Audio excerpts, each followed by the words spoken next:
এক সময় তুমি টের পাবে তোমার আসলে কাউকেই দরকার নেই, কাউকে না।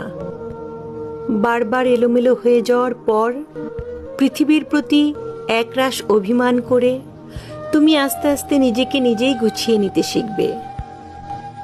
মানুষকে নিয়ে প্রচণ্ড আশা করে সেখান থেকে পাওয়া হতাশাগুলো থেকে তুমি একাই বাঁচতে শিখবে। আজ হোক কাল হোক তুমি শিখবেই।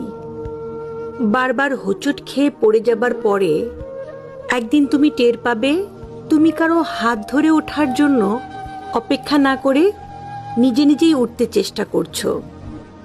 তুমি টের পাবে তুমি আর আগের মতো নেই। সেই প্রচণ্ড রকমের ইমোশনাল, অভিমানী, বেশি আশা করা এবং অল্পতেই হতাশ হয়ে যাওয়া সেই দুঃখবিলাসী মানুষটা তোমার মাঝে আর বাস করে না।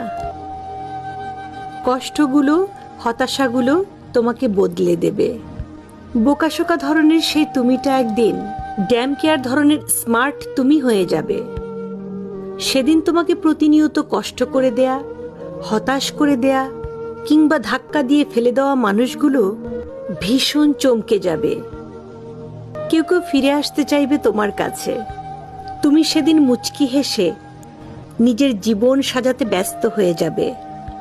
এই ব্যস্ততা তোমার একারই, অন্য কাউকে